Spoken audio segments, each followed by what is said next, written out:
Senhoras e senhores, muito boa noite. Começando a parte 2 da nossa live especial com o professor Gildson Dantas. Como a gente anunciou no podcast anterior, a gente dividiu esse programa em duas partes porque estava muito bom, tinha muito assunto ainda para poder a gente conversar sobre carros, manutenções de carros e muito mais. Então a gente resolveu dividir em duas partes. Estamos começando a parte 2, né, Jacob? Isso, Júnior. É sempre bom lembrar que é um programa especial, exclusivo, com conteúdo sobre carros. Exatamente. Por que a gente deixou e dividiu em dois programas? Porque a maioria das pessoas estão viajando agora, viajou no período de Natal e vai viajar agora no período de ano, passar ano em outras cidades. Então, é um conteúdo para você tirar suas dúvidas e você viajar tranquilo. Por isso que a gente está aí com esse programa exclusivo para você viajar com total segurança com o nosso professor. Isso aí. Então, vamos lá, voltando direto com o professor Gildson Dantas, tirando suas dúvidas aqui no nosso Pode Pensar. Vamos lá.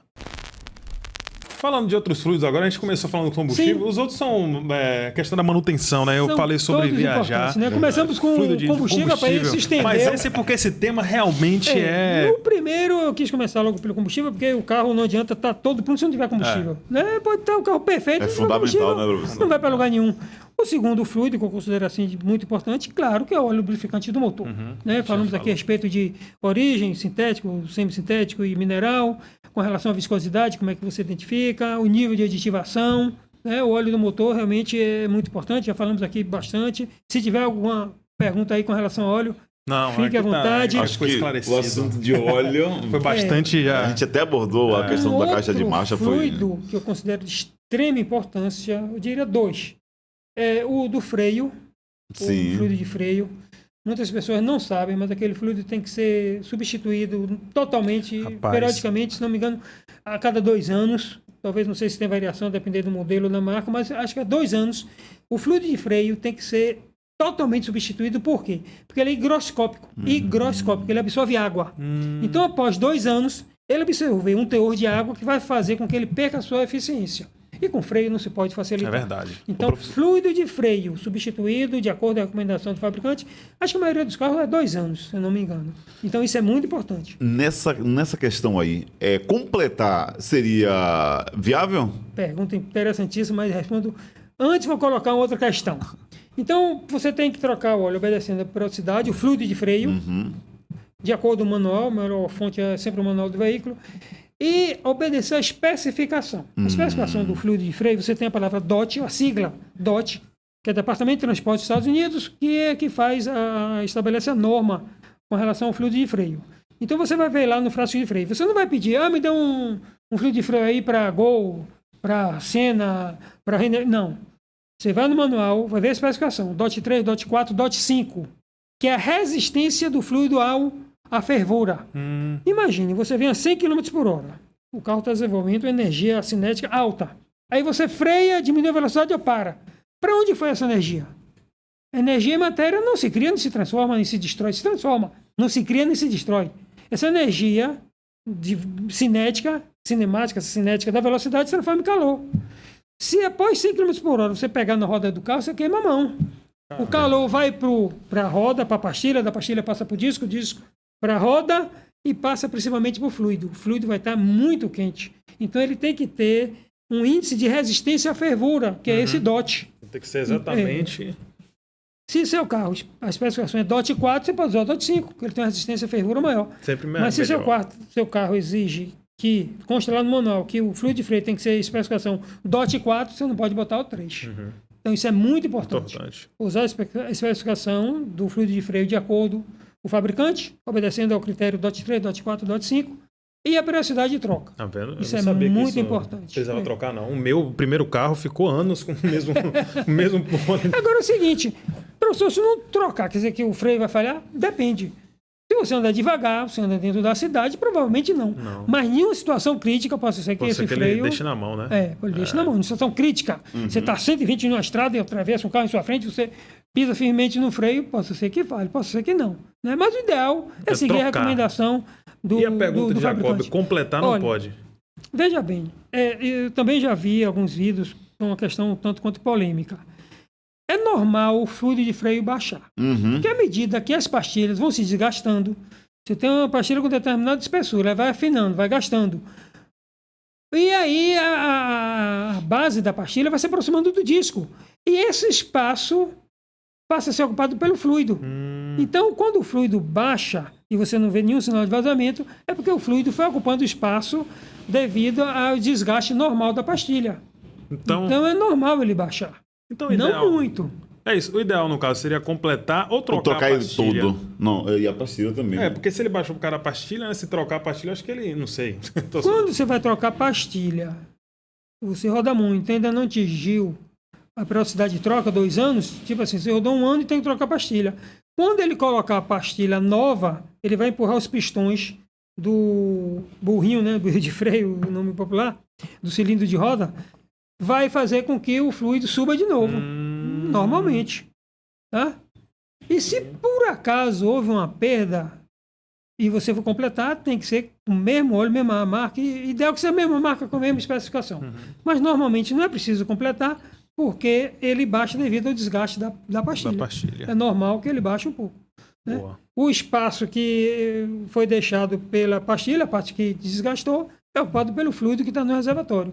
Ele vai descer um pouquinho. E outro fluido, não sei se esse também... Falamos aí combustível, o óleo do motor, óleo de transmissão, já até no fluido de freio, quarto fluido, né? O sistema de refrigeração. Eu ia perguntar sobre isso. Olha, o sistema de refrigeração... Esse é cheio de mitos ao redor. Você quer um carro que o motor dure bastante, rode 500 mil quilômetros sem ter problema? Você tem que cuidar do sistema de lubrificação e refrigeração. O motor que não for bem lubrificado, com certeza a vida útil dele vai ser bem reduzida. Da mesma forma, um motor que não seja bem cuidado na parte da refrigeração, a vida útil dele também vai ser reduzida se ele não bater o motor.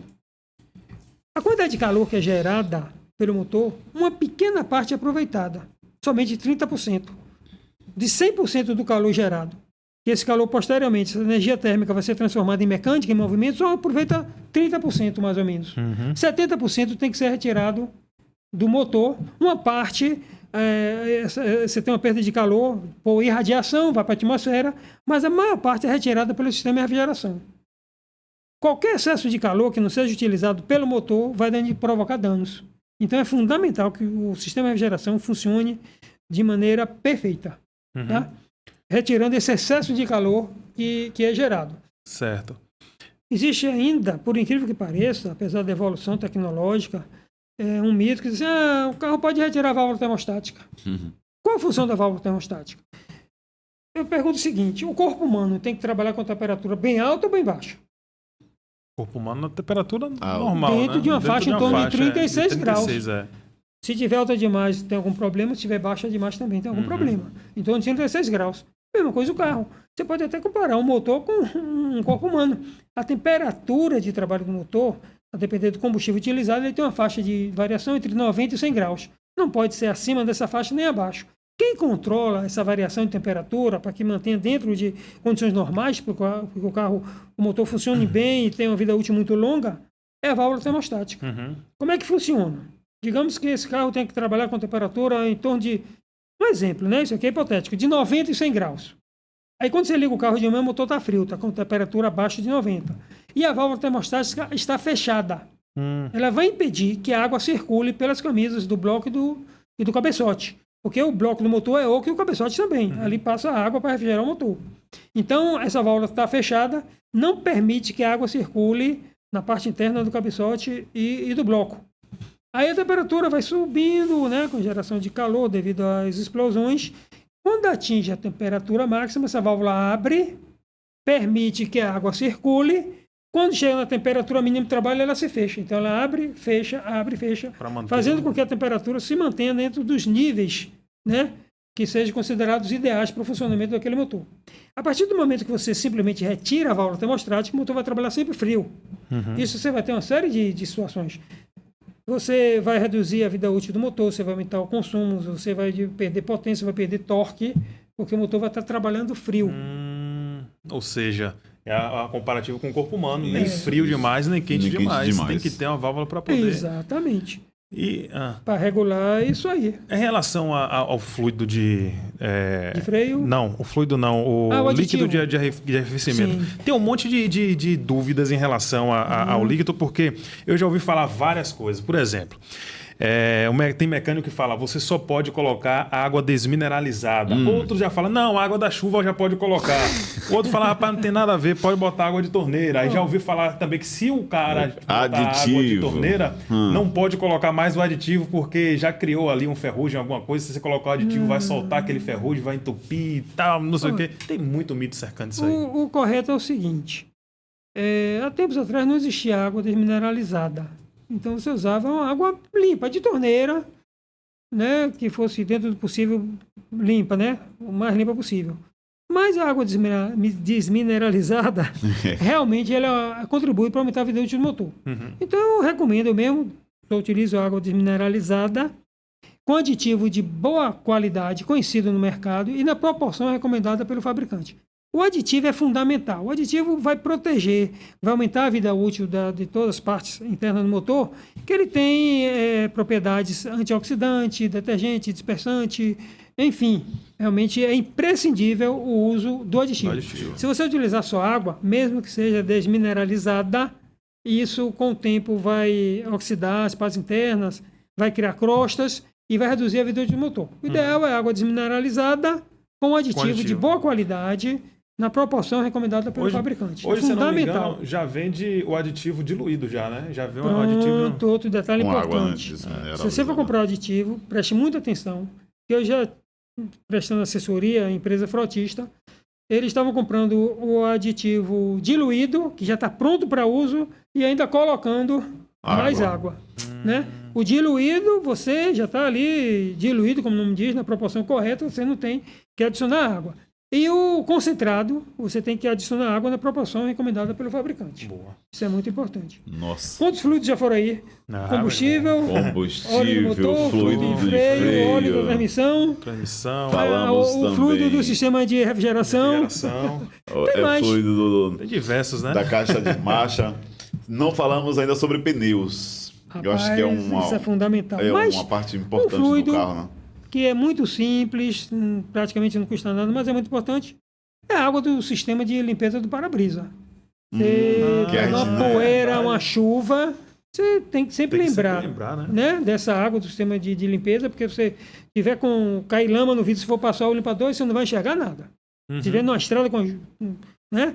Então é importante também, é mais um fluido que o carro tem. E que deve ser cuidado, né, professor? E colocado água, né? Porque também tem postos aí que vende. Detergentezinho, é verdade. Eu ouvi dizer que não poderia colocar, não, porque tem algumas coisas que grudam ali, com detergente é pior. Tem mais dois fluidos, viu? Tem mais? Tem.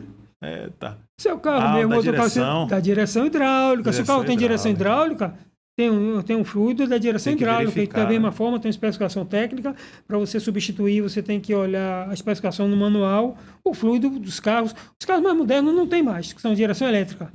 Mas os carros, né, mais antigos têm a direção hidráulica, que você também tem mais um fluido, que é... Deve ser observado. Tá achando que é pouco? Com certeza. E aí, professor, vamos falar de pneus? Rapaz, bora. Para viajar, acho que é interessante. Pneu é fundamental. A minha primeira pergunta é: qual a calibragem exata, ideal? Porque tem gente que... 32. Tem gente que usa 32 na dianteira, 34 na traseira. Carro mais antigo, Fusca, Brasília. Eu tive Fusca, tive Brasília, assim. Fazer essa calibragem mesmo um pouco na frente, eu não sou mais na traseira. Mas eu acho que eu faço da forma certa. Ele vai falar, eu vou dizer se faço ou não faço. Eu tô passando Veja bem. Né? Vamos lá, professor. Pneus calibragem. É muito importante. Pneus é muito importante. Nós falamos aí em revisão para viagem. Eu sempre digo o seguinte com relação para a viagem. Primeiro, não faça só a revisão quando você vai viajar. Faça a revisão de acordo com o manual do proprietário, a revisão periódica, ou por tempo, ou por quilometragem. Agora, quando você for viajar, vamos supor que o seu carro, a revisão seja a cada 10 mil. Você fez a revisão e já rodou 5 mil. Possa ser que nesse ínterim, nesse tempo aí, seu carro caiu no buraco, desalinhou, né? Apareceu um vazamento de um determinado desses fluidos, tantos fluidos, né? Então é interessante, você vai viajar, é importante você passar um pente fino, mesmo que você faça a revisão programada normalmente, Porque pode ter surgido algo que não estava previsto. E na estrada é diferente da cidade. Começar que você está longe. Começar que a velocidade que você imprime é maior do que geralmente imprime na cidade. Começar que na estrada tem tráfego de veículos pesados, ônibus, caminhão e carreta, né? Então, seu carro tem um probleminha, parar aqui na cidade é uma coisa, parar no meio da estrada é outra. Então, por que a importância de viajar? Porque a circunstância que ocorre em uma estrada, o perigo pode ser maior. Né? Então, eu digo o seguinte, faça manutenção preventiva e quando for viajar, faça um pente fino. E revisão. A primeira coisa que eu tenho que verificar, pneus. Então, são os pneus que fazem a ligação do veículo com o solo. Do pneu depende a aderência do veículo ao solo, depende da estabilidade, depende do conforto, depende o consumo de combustível. Interessante, né? Então, não vai adiantar muita coisa, você está com o carro perfeito, a suspensão está perfeita, a direção está perfeita, a transmissão está perfeita, e o pneu não. Esse carro tiver todo perfeito nos outros componentes e os pneus não estiverem em boas condições, não viaje, não saia de casa. É fundamental os pneus estarem em boas condições. Perfeitas condições. Pneu é fundamental. Questão de pneus ainda, né? Claro, a gente tá... Pneus que são remoldes, reaproveitados. Tem muita borracharia que bota aqueles pneus, parecendo que tá pneus, que parece que tá pintado ali, chega a brilha. Algumas especificações técnicas com relação à mecânica, de uma forma geral, nós temos que atender situações normais e críticas. Um pneu... Primeira informação importante. Pneu de passeio não foi programado para ser recalchutado nem fazer remolde. Só pneu de carga, que são muito caros. Pneu de passeio não foi dimensionado, fabricado, projetado para ser reformado. Chegou no limite de desgaste, você tem que substituir. Aí, de repente, você vai usar o carro em várias situações, na cidade, em estrada, vai viajar, vai imprimir uma certa velocidade, é importante que o pneu esteja em boas condições. Aí, de repente, você usa o carrinho para sair uma distância muito curta, né? Você usa uma velocidade baixa, provavelmente ele não vai ser exigido no limite. Mas é sempre bom estar em condições de enfrentar qualquer situação, né? O ideal é isso. Então, pneus é realmente muito importante. Com relação à pressão, calibragem dos pneus é fundamental para garantir a estabilidade, a aderência, o consumo, a vida útil do próprio pneu. Sim. E qual é a calibragem ideal? Não depende da medida do pneu. Quem vai determinar a calibragem dos pneus é o fabricante do carro. Independente do pneu. Isso é muito relativo. Onde você encontra essa calibragem? No manual. Alguns veículos ali na porta você vai encontrar essa calibragem. E um detalhe muito importante é o seguinte. A calibragem recomendada ali é sempre com os pneus quentes. Alguns veículos já vêm. Se o pneu estiver frio, uma calibragem um pouco mais baixa. Se estiver quente, é outra. Porque quando o pneu aquece o ar dentro do pneu e o ar aquecido aumenta a pressão. Então, aquela pressão que normalmente vem é para os pneus quentes. Então, por exemplo, se você saiu para os pneus frios, a pressão recomendada, desculpe, é o pneu frio, só que você saiu de casa, rodou 5 km para chegar no posto que você vai calibrar, o pneu aqueceu, a temperatura aumentou. Eu fiz uma experiência muito interessante. A pressão dos pneus do meu carro são 32, ele frio. Mas eu não tenho um medidor de pressão em minha casa. Eu tenho que ter um deslocamento mínimo. Então eu fiz o seguinte, eu me desloquei com o veículo, medi a pressão, estava com 34. Esperei esfriar, baixou para 32. Então eu já sei que a minha pressão de calibragem com o pneu quente é 34. Porque eu sei que quando ele esfriar, ele vai chegar na pressão indicada pelo fabricante. Entendi. Então, se o pneu estiver quente, você pode colocar 2 libras a mais sem problema nenhum, que é a pressão que ele vai rodar. Porque quando ele esfriar, vai chegar na pressão indicada pelo fabricante. Na verdade, pressão do pneu, você teria que estar recalibrando a cada momento. Você tem lá uma pressão com veículo vazio, com carga completa. Cheio. Você não tem condições. Porque o ideal seria o quê? Você vai ser sozinho de casa, bota 32. Aí chegou, deu carona ali para 4 colegas, tem que aumentar a pressão. Isso não é impossível, é impraticável. Parar toda hora. Né? A pressão, na verdade, que é calculada pela engenharia, é uma pressão média. Ela pode estar um pouco acima, um pouco abaixo. Porque não tem condições de você usar a pressão ideal para cada quantidade de carga que você esteja transportando no veículo. Impossível.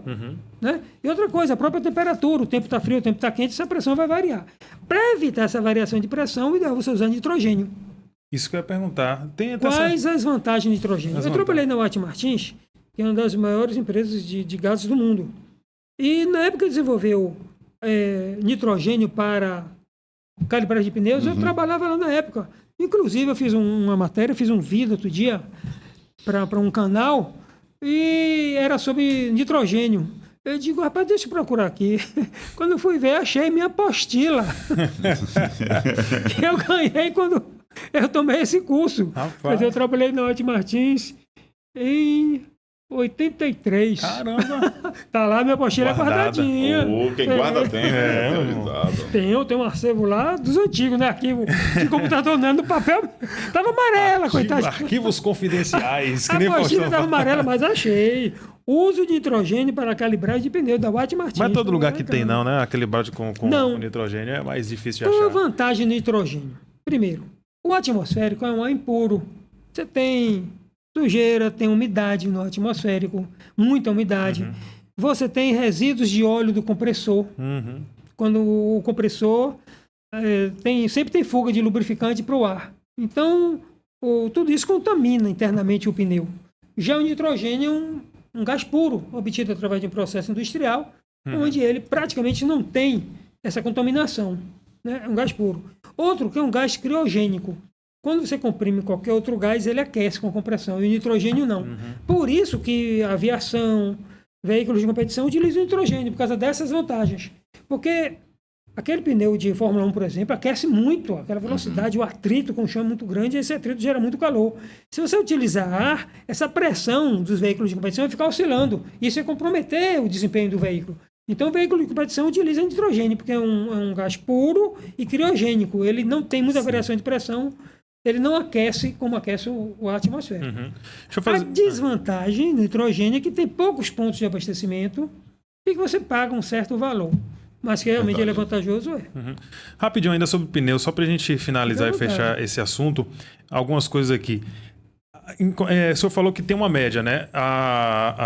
O fabricante coloca ali, assim, o senhor falou, eu mesmo confirmo o meu na porta do carro. Como eu esqueço, toda vez que eu vou encher, eu sempre olho, é incrível, já vou automático, quando é mesmo, é 32, eu vou lá e coloco certinho. Mas influencia alguma coisa o pneu cheio demais ou vazio demais em questão de combustível, estabilidade? Pronto. Boa pergunta, Júnior. Parabéns. Olha, a engenharia procura um ponto de equilíbrio. Por exemplo, um pneu que tiver compressão maior, ele vai ter uma menor resistência ao rolamento. Por que um trem... tem trem que tem 3 quilômetros, tem 1000 vagões, um peso estúpido. E ele consegue rodar sobre os trilhos. Mas se você substituir as rodas desse trem por pneumáticos, ele não vai sair do lugar. Aquela locomotiva com uma potência de milhares de cavalos, ele consegue puxar o trem sobre o trilho, mas não consegue puxar esse trem sobre o asfalto se ele botar pneu, substituir as rodas sólidas por pneu, por causa da resistência ao rolamento. Quanto maior a pressão, menor a resistência ao rolamento. O carro vai correr mais, ele vai consumir menos combustível, porque o esforço para rolar vai ser menor. Mais cheio. Mas em compensação, se você baixar a pressão, a resistência ao rolamento vai aumentar, vai precisar de um esforço maior. O carro vai ficar com a pressão um pouco mais baixa, até um pouco mais estável. Mais estável não, ele vai ficar mais estável com pneu com pressão maior. Com pressão menor, ele vai ter uma maior aderência. Então, Entendi. pressão menor, ele tem mais aderência. A pressão menor. A pressão Se encher maior, demais, ele vai ter uma menor resistência ao rolamento. Então, eu tenho que procurar um ponto de médio. equilíbrio que não comprometa a minha aderência, nem tampouco comprometa a resistência, comprometa a minha estabilidade. Mais cheio, ele tem menor resistência ao rolamento. Mais vazio, ele tem maior aderência. Então, eu tenho que procurar um ponto de equilíbrio na pressão que eu tenha um resultado satisfatório para a estabilidade, para a resistência ao rolamento, para a área de contato com o solo, enfim. Eu tenho que achar um ponto de equilíbrio. Jacob mesmo, eu quero saber o tempo de troca de pneu. Quando é que a gente sabe que tem que trocar o pneu? A métrica que ele usa é quando o pneu parece que está pronto para pintar. Parece uma lixa. Tá lixado. Tá lixado. Rapaz, Tá lixado. Tô brincando, aqui é só para criança. Olha, muito importante essa pergunta. Veja bem, a profundidade do sulco do pneu tem que ser de no mínimo 1,6 milímetros, que ele tem a capacidade de escoar água. E Quando ele atinge 1,6 milímetros, você vai olhar na lateral e tem uma inscrição TWI, na lateral do pneu. Você se orientando por essa marcação TWI, você vai achar na superfície, dentro do sulco, um pequeno ressalto, que esse ressalto mede exatamente 1,6 milímetros.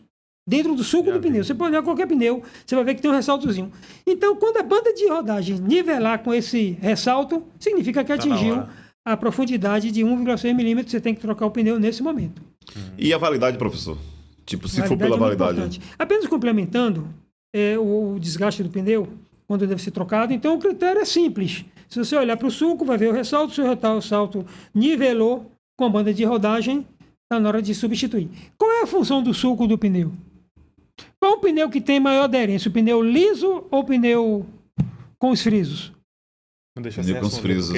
Carro de Fórmula 1. Eu aprendi no Metrópole Autos essa já. O carro de Fórmula 1, normalmente com pista seca, ele tem sulco ou é o pneu slick, aquele liso? É o liso. Pneu liso. Liso, porque ele tem uma área de contato com o solo Então muito o pneu, maior. quando está pronto para ser pintado, ele pode rodar. Pode Se dar. Calma, ele ainda vai falar aí, ó. Se nós tivéssemos no carro uma equipe, na hora que chovesse, parasse e trocasse... É, exatamente, o melhor mas não seria temos- o pneu liso, né? Então nós temos temos que usar um pneu que permita a segurança tanto com chuva ou sem chuva. Quanto sem chuva. Então, a função do sulco é apenas uma: escoar a água. A água. Só isso. Se nós rodássemos sempre na pista seca, asfaltada, lisa, que não houvesse garantia que nunca ia chover, poderia usar pneu liso sem problema nenhum, como usa o carro Fórmula 1. Só aprende aqui, pai. O sulco é apenas para Pra escoar chuva. a água. Essa é a função do pneu. E ele tem que ter condições de rodar tanto com chuva, com terreno molhado, quanto com terreno seco. A validade que ele falou, tem validade mesmo? Veja bem, do lado do pneu, você vai ver uma inscrição assim, DOT, que é a mesma norma que rege, né, O o freio. fluido de freio. E você vai ter 2 pares de números. Por exemplo, DOT 20 e 22. O que é que significa? Que aquele pneu foi fabricado na 20ª semana do ano de 2022. Você tem como você saber... Quando foi fabricado. Isso é Quando bom foi na hora de fabricado. comprar, o cara É vai te verdade, vender né? um pneu, você olha, foi fabricado quando esse pneu? De repente esse pneu é importado, ficou 2 anos no país de origem, chegou aqui, ficou preso na Ficou alfândega, lá, mas passou. Quando você olhar, está perto de atingir. É bom saber que a tá validade. novo ali, mas pode ter sido fabricado há não sei quantos anos. É verdade. Então, DOT 2022. Foi fabricado na 20ª semana de 2022. Tá? A partir daí, ele tem uma garantia contra defeito de fabricação de 5 anos. 5 anos. Durante esses 5 anos, você fez a manutenção do veículo, você fez o alinhamento, balanceamento, andou com o pneu calibrado, ele tem que durar no mínimo 5 anos. Se ele sofrer algum dano antes disso, você tem garantia dele. O fabricante é obrigado a substituir esse pneu. Substituir esse pneu. A garantia. Agora, a validade, ele pode durar aí em torno de uns 10 anos. Mas isso também é muito relativo. O que é que reduz a vida útil do pneu? Calor. Calor deteriora qualquer plástico e borracha. E velocidade também vai aumentar muito. Vai reduzir muito, vai aumentar o desgaste, vai reduzir a vida útil do pneu. Por quê? O que é que faz o pneu desgastar? Não existe rolamento puro. Quer dizer o seguinte, se um pneu tiver um perímetro de 2 metros e ele der uma volta completa, ele vai percorrer menos de 2 metros, porque uma parte vai arrastar. Esse arraste que provoca um maior desgaste. E quanto maior a velocidade, maior esse arraste. Então, velocidade é um fator que influencia diretamente na redução da vida útil do pneu. Agora o cara que fica com aquele carro parado na garagem ali 20 anos depois, o pneu tá novinho ainda, vai rodar. Não é melhor. Nós temos um exemplo muito interessante.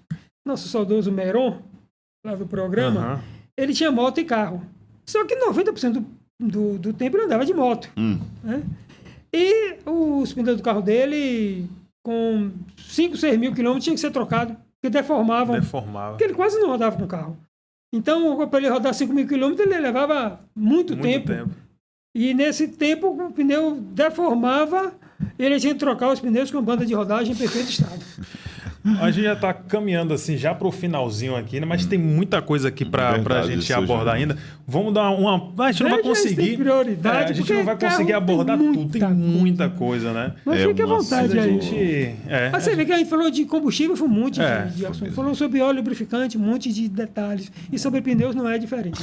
Vamos dar só uma pincelada mesmo rápida assim nesses temas aqui, que eu acho que é muito importante. Só para concluir pneu, eu recomendo o seguinte: não faça nenhuma alteração nas características original do veículo. Boa, eu ia perguntar isso também. Qualquer que seja essa alteração.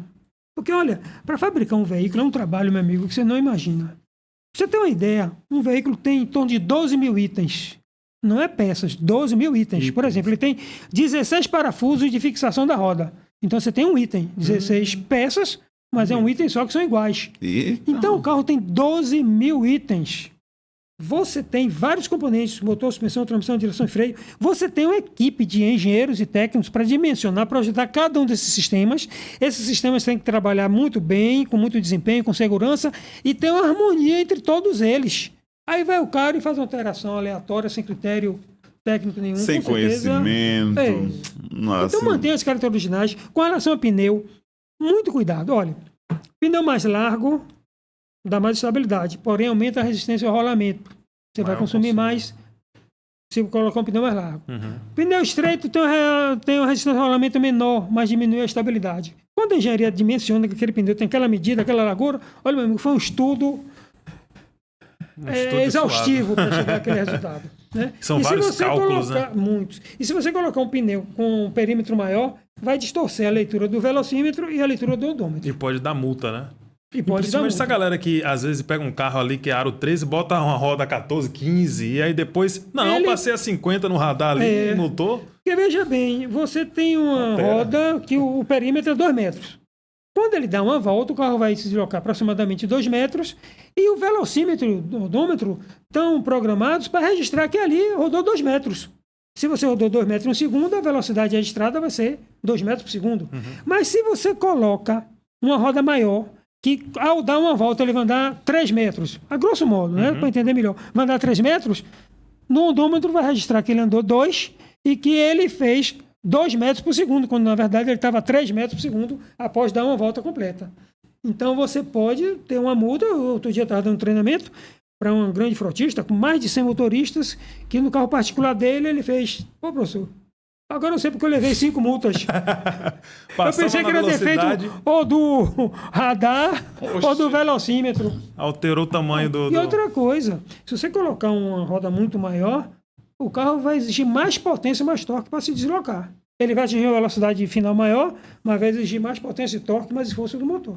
Então, quando você faz essas alterações assim aleatórias, você corre muitos riscos. Principalmente riscos que podem influenciar diretamente na segurança. Se aumentou o consumo, se você levou multa, dos males o menor. O principal é a segurança da gente. Nesse quesito ainda, professor, o carro Aro 13, ele podemos aumentar até o quê? 2 milímetros? Tipo, indo até o 15? Você não pode alterar o diâmetro total. Por exemplo, se você tem um aro 14, você coloca uma roda com aro 15, você tem que diminuir a medida lateral do pneu, porque aí compensa. Você entendeu? Você tem uma roda 14, colocou uma jante, uma roda 15, então aquela lateral do pneu você tem que diminuir para compensar, para que o perímetro não seja alterado. Mas aí tem o seguinte, tudo tem consequência, meu amigo. Tem o seguinte, aquela altura lateral, quanto maior aquela altura, maior a capacidade de absorção de impacto da roda. O veículo de passeio geralmente utiliza uma lateral maior, porque o veículo de passeio precisa de conforto. Aquela lateral menor é para veículos mais esportivos, porque aumenta a estabilidade. Né? Por isso que você olha um veículo de competição, aquela lateral, veículo esportivo, versões esportivas de alguns veículos de passeio, aquela lateral é menor, porque eu estou visando estabilidade, mesmo que isso comprometa o meu conforto. Então, se você aumentar a roda, vou botar uma jante, meu carro originalmente 14, vou botar uma 15, eu diminuo a lateral, a medida da lateral do pneu, não vai alterar o odômetro, mas vai diminuir a capacidade de absorção de impacto. Então, eu recomendo que não se faça alteração né? aleatória, principalmente parte elétrica e eletrônica, viu?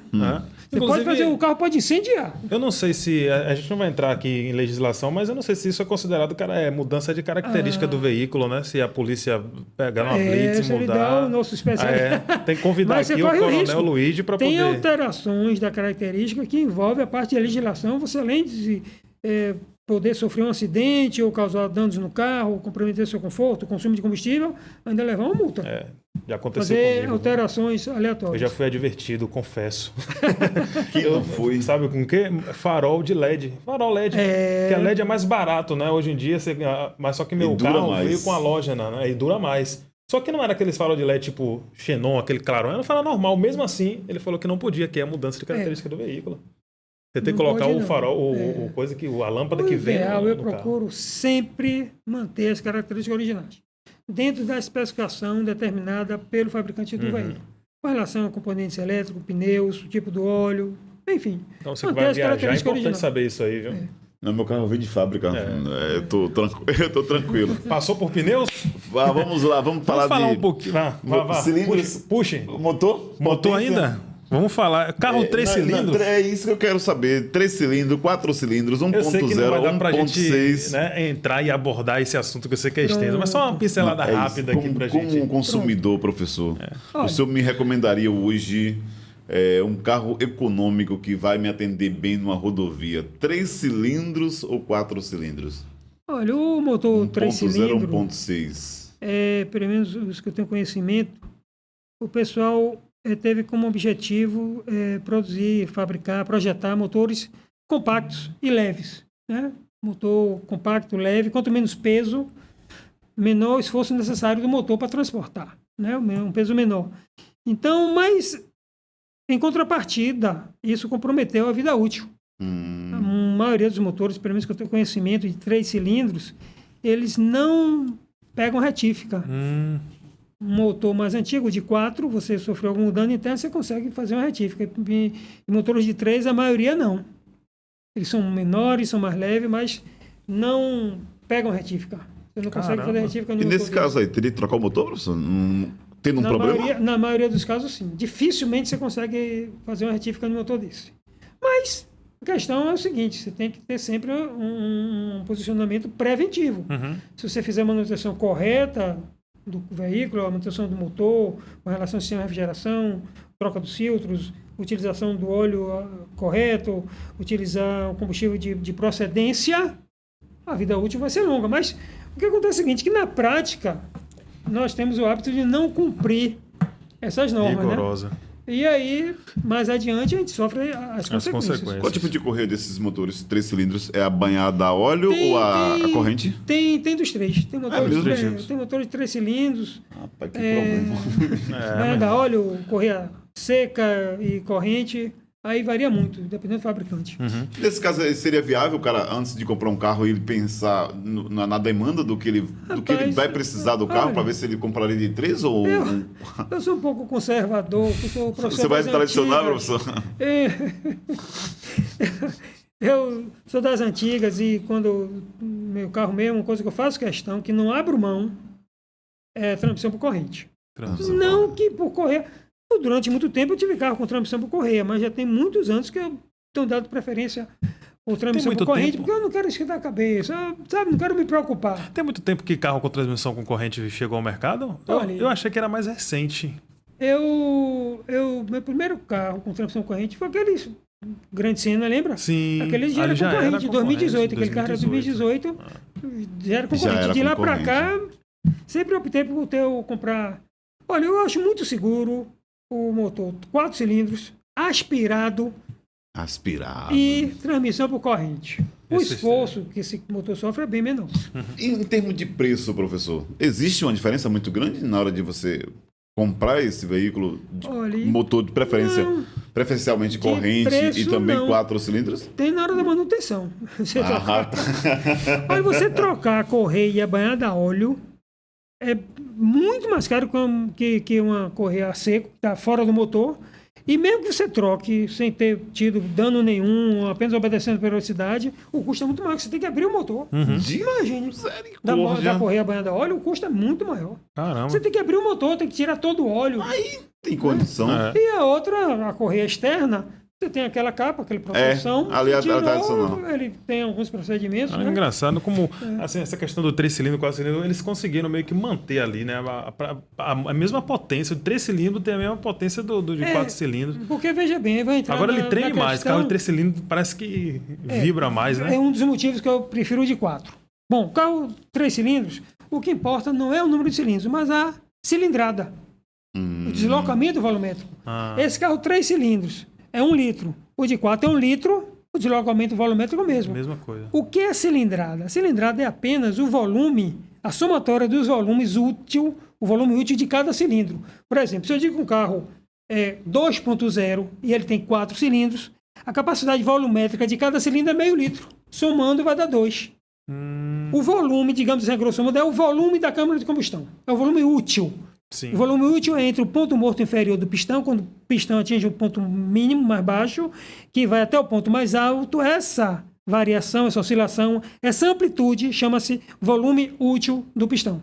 A somatória do volume útil dos pistões é a cilindrada Entendi. total do carro. Ou seja, um volume. Cilindrada, você vê que se mede em litros. Esse carro é 2.0 litros ou 2.000 cilindradas, porque 1 litro equivale a 1.000 cilindradas. É o volume útil da câmara de combustão, da somatória dos cilindros. Então, se um carro 1.0, ele tem meio litro em cada cilindro, meio litro vezes 4, 2, um carro 2.0, um carro 2.0 com 3 cilindros vai ter 0,666 Que é de volume em cada cilindro. Então, o deslocamento volumétrico é o mesmo. Trazendo pro mais moderno agora, vamos mudar de motor a combustão para. Eu vou mudar de carro mesmo, né? Que, ser sincero, não dá pra... Você é 3 cilindros, né? Hã? 3 cilindros? Ainda é 4. Ah, sim.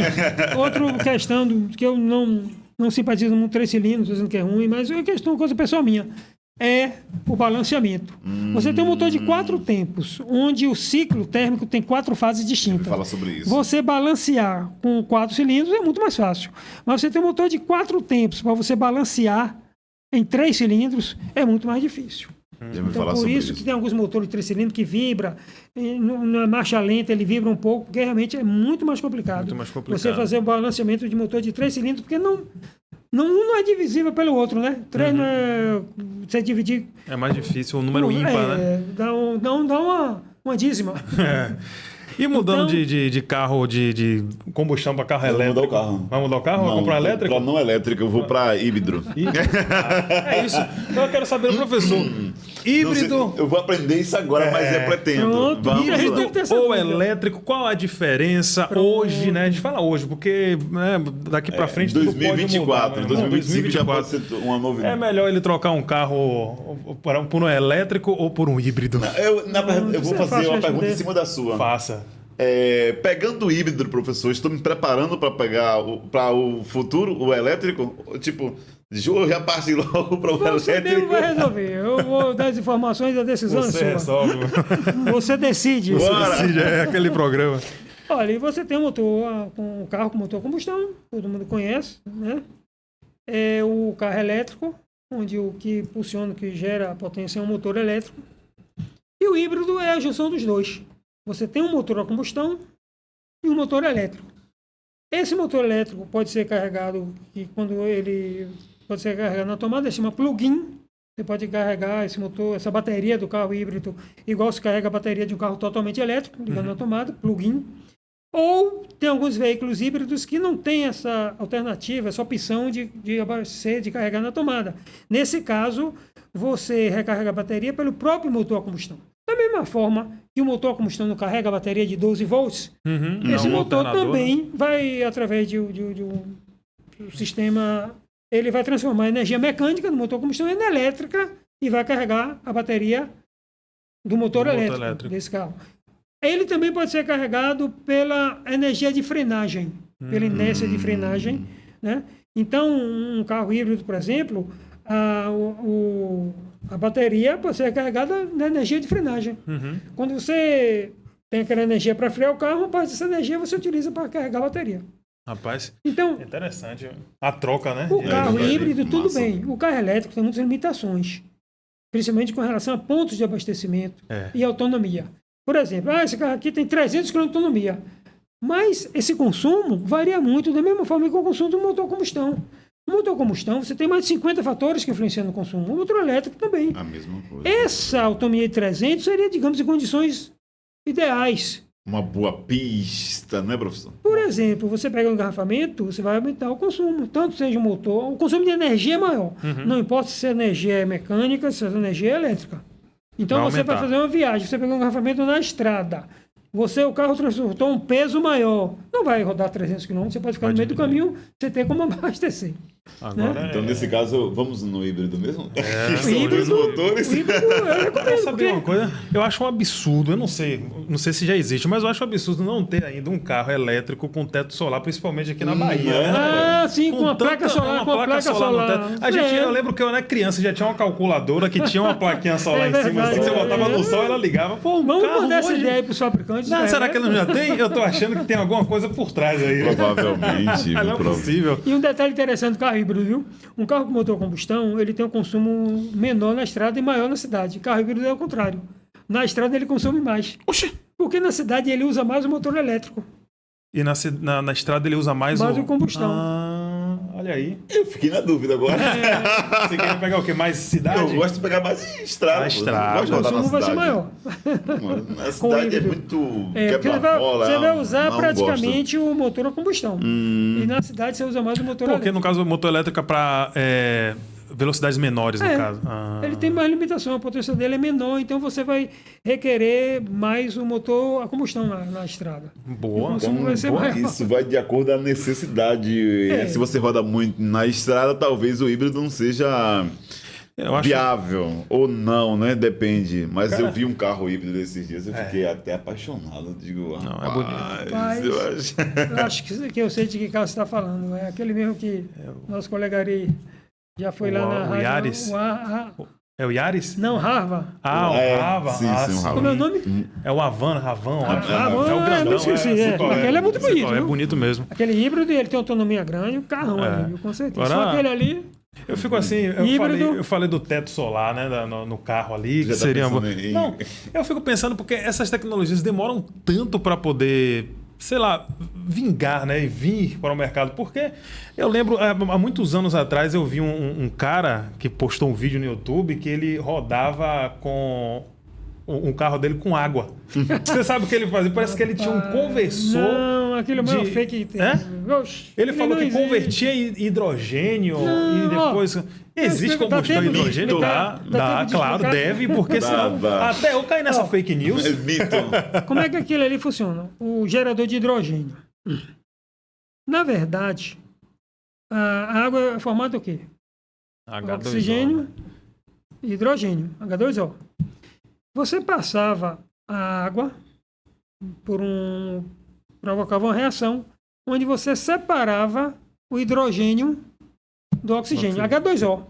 Você passa por uma reação eletrolítica e você separa o átomo de oxigênio de hidrogênio. Aí você pegava esse átomo de hidrogênio e injetava junto com o combustível. Isso ia reduzir o consumo. Mas isso tinha uma série de conveniências. Primeiro, você precisa de energia mecânica para poder provocar essa reação. E segundo, isso gerava uma reação, gerava um subproduto ácido que poderia provocar sérios danos ao motor. Você vê atualmente algum motor rodando com gerador? Você vê? Eu nunca mais vi. Uhum. Então gerava um resíduo ácido que podia provocar. E aquela economia que se falava, Vendia no Mercado Livre até não, um negócio que você não sei colocava. quanto. Aquilo ali eu conheci alguns, pesquisei, podia chegar a uma economia de uns 10%, mas o investimento, a alteração, o risco que podia causar o motor, não valia a pena, tanto que não existe mais nenhum. Aí mostrava funcionando com água, não. Aquele carro funcionava com gasolina, tinha que ter o combustível líquido para funcionar o motor e esse motor provocar a energia originária do próprio motor, a combustão.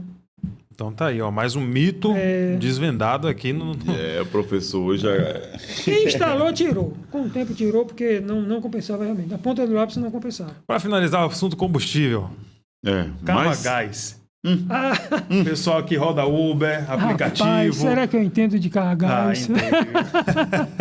Olha, o carro a gás eu entendo realmente por dois motivos. Pela própria formação técnica E pela experiência prática, que eu tive carro a gás por 20 anos. Olha aí. Eu tive 8 carros a gás. Pode falar como proprietário. Sim, com certeza. E tudo que se fala com relação a gás é tudo mito. Ah, o gás explode. Não.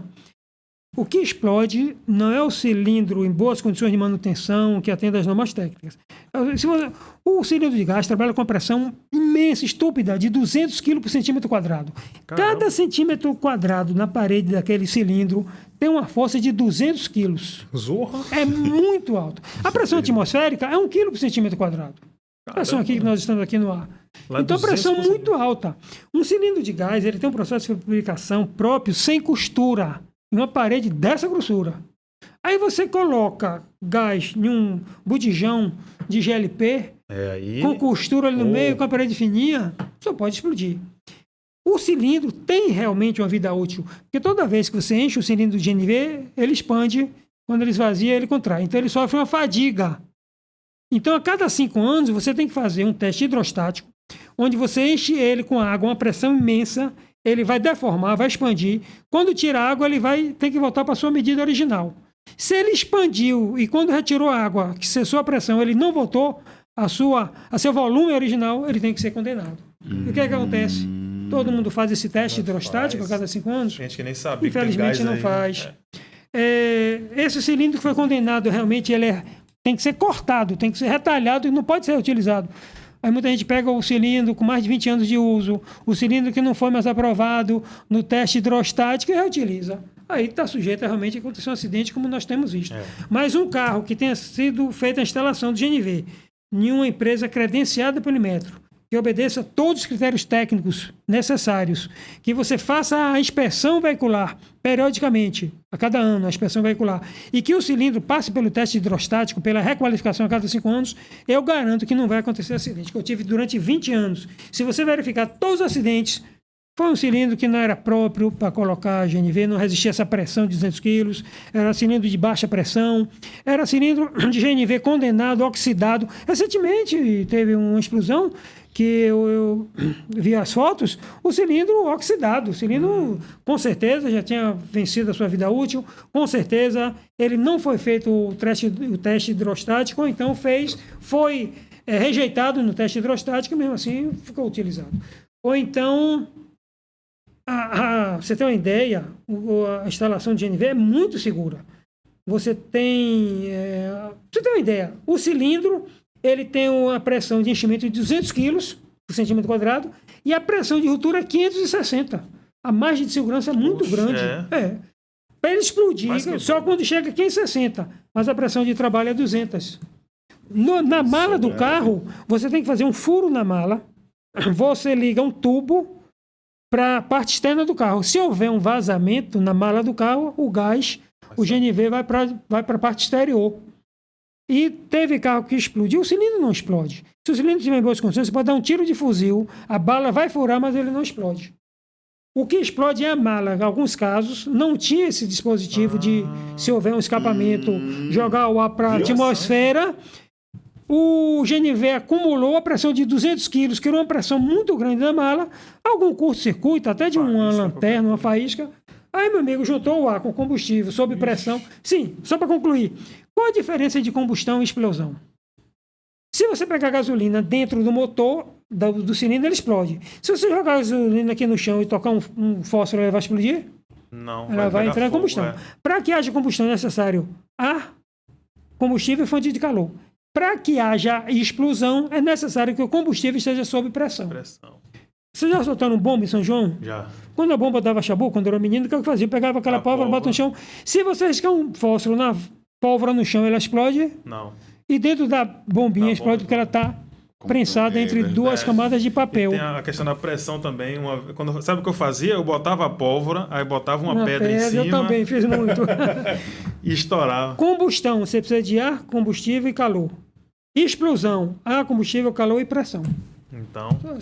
Foi assim que eu me explodi. Foi com a pedra? Não, com a bomba. Bomba mesmo. E essa questão da desvalorização do carro a gás, porque o pessoal tem esse negócio de resseca os componentes. Não. Que estragam o combustível. Quem lubrifica o motor é o óleo, não é o combustível. gasolina álcool, a viscosidade é muito baixa, principalmente da gasolina. Ela não tem função de lubrificar. Quem lubrifica é o óleo. Dizer que é um combustível seco, que reduz a vida útil. Meu amigo, você conheceu aquele carrinho meu? Sim. Um Sienazinho 1.0. Eu rodei 9 anos com aquele carro, nunca tive problema nenhum. Agora instalei numa empresa credenciada. Cada 5 anos eu fiz a requalificação do cilindro, fazia a inspeção todo ano, nunca tive problema nenhum. Isso aí é tudo mito. Com certeza. Rapaz, que aula, meus amigos. Que aula! Eu tenho certeza que o podcast... Você tem que vir mais vezes aqui. Não vai vir de ano em ano, não. Não é de ano em ano, não. Pelo amor, vem só ano que vem, não. Quer dizer, ano que vem, porque já tá no final do ano, né? Mas não deixa pra vir no final do ano que vem, não. Com certeza. Tenho certeza que você que está assistindo a gente vai cuidar melhor do seu carro ou vai pensar mais na hora de comprar o seu carro. Aqui eu tirei dúvidas pessoais e dúvidas também que a gente vem acompanhando pela internet. Essa questão de abastecer, do que fazer na hora de comprar o óleo. Eu hoje, a minha visão é, como pessoa, como motorista, cuidar melhor do meu carro. Como? Com as dicas que o professor passou aqui no podcast. Meu irmão. Então, assim, foi, eu digo, uma aula, né, rica em conhecimento. Professor, parabéns pelo trabalho, parabéns pela dedicação. Agradeço pela disposição de ter vindo hoje bater esse papo com a gente, né? Que aula, meus amigos! Que aula, meu irmão. Uma coisa que eu aprendi com o professor foi a questão da manutenção preditiva, porque antes eu esperava quebrar para consertar. Você tinha essa. Hoje, meu irmão, não, pelo amor de Deus, manutenção é muito mais barato e mais seguro, né? Se você fizer a preventiva, dificilmente vai ter necessidade de fazer a corretiva. A corretiva é mais cara, dá mais trabalho, perde mais tempo e você pode quebrar o carro de noite, em uma estrada, fazendo a preventiva. A preventiva, ela tem a sistemática e preditiva. Fazendo os dois, a sistemática, qualquer sinal que o carro está diferente, você fazia a preditiva. Aí o carro não vai quebrar nunca. Vamos chegando ao finalzinho já, encerrar, né? Vamos encerrar essa live maravilhosa. A gente agradece. Não queria, muito. não. Não queria, não. Tem muito mais perguntas. Mas aí. Então, tem um monte de dúvidas aqui, meu irmão. Você que está em casa aí, está assistindo a gente. Se tiver dúvida, manda pra gente aí. Escreve aqui. Na próxima vez o professor vai vir ao vivo. Pronto. Na próxima vez o professor vai estar ao vivo aqui para tirar a dúvida da galera. Tenho certeza que tem muita gente que assiste a gente também, que é motorista de Uber, né? Que é motorista de empresa. Tem muito. A galera da GP também, tenho certeza que aprendeu muito, né? Com o professor aqui. Porque são profissionais que o professor também ele dá aulas a profissionais em oficinas, em loja. Fala um pouquinho sobre esse trabalho também, o professor realiza em Salvador, em toda a região, né? Olha, como eu estava falando inicialmente, minha formação em engenharia mecânica pela UFBA, depois eu fiz pós-graduação em especialização em tecnologia automotiva avançada, que a engenharia mecânica é muito extensa. O engenheiro mecânico estuda tudo. O engenheiro mecânico aprende a projetar navio, avião, foguete, trem, caminhão, ônibus, bicicleta, patim. Tudo que envolva transporte de massa, de corpos e transformação de energia, a engenharia mecânica estuda. Aí você tem especialização naval específica para barcos, submarino, navio, tudo. A aeronáutica, engenharia aeronáutica especificamente para avião, foguete, helicóptero, né? E a automotiva que é mais para veículos terrestres. Mas engenharia mecânica, a gente estuda tudo, até lançamento de foguete, movimento dos astros, tudo que envolve movimento e energia, a gente estuda. E fiz engenharia mecânica na UFBA, depois eu fiz especialização em tecnologia automotiva avançada, que é projetos de veículos terrestres, e trabalhei em muitas empresas do segmento. Companhia Atlântica de Petróleo, que hoje é Petróleo Ipiranga, Volkswagen, White Martins, na parte de reparação. E depois ensinei no CDA, o Centro de Desenvolvimento Automotivo, que era do Departamento de Engenharia Mecânica da UFBA.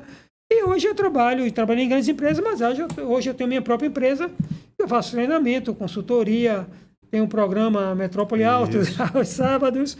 E muita coisa que eu tenho feito ultimamente é perícia. Porque perícia é uma coisa muito complicada. Você tem que conhecer muito. Se é uma coisa que exige muito do meu conhecimento, é perícia. Não é fácil, né? Não é fácil, é muito complicado. Um veículo se acidentou, pegou fogo, tem um vício oculto que você não consegue identificar. Você tem que realmente ter muito conhecimento técnico e científico e você tem que saber traduzir essa informação de tal forma que a parte jurídica entenda, o advogado, principalmente o juiz. Não adianta eu descobrir a causa de um acidente, porque aquele carro explodiu, porque pegou fogo, porque ocorreu aquele acidente, que circunstâncias, se eu não traduzir para uma linguagem acessível. Então tem esse detalhe. E ultimamente tem havido uma solicitação, uma demanda muito grande de perícia técnica. Aí, Muita ó. perícia. E aí, como eu falei, né, o professor ele ministra cursos para mecânicos, Sim, então sim. a galera tá sempre amadores ligada aqui, também, para amadores pra também. mulheres. É verdade. Professor, quem quiser encontrar o senhor pelas redes sociais, tem Olha, tem alguma rede social, tem um Instagram? Meu Instagram, Gildson Dantas. Ah, Tem também o Instagram do programa Metrópole Altos. Isso, o programa Metrópole. Todo Metrópole Alto todos os sábados, Todos os né? sábados. De 11 horas. às 12, eu estou lá, assim, de 15 em 15 dias. Uma aula Tem também. vezes Uma aula Tem muitas perguntas, a pessoa pode entrar. O programa você pode ouvir pela Metrópole, Rádio Metrópole 101.3, pode assistir ao vivo no nosso Instagram, programa Metrópole Altos, ou acessar o Instagram, que os programas estão lá gravados. Maravilha. Júnior, e assim encerramos mais uma edição do Pode Pensar com esse conteúdo maravilhoso, falando aí sobre carros, né? Isso. Ô, rapaz, professor, eu quero agradecer ao senhor pela sua presença.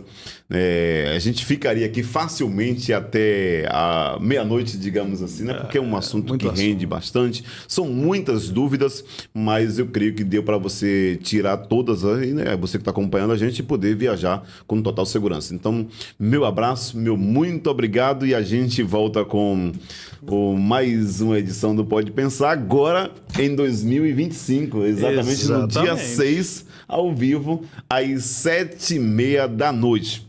Isso. Não é Você isso, percebeu que no meio da live Jacob mudou de camisa?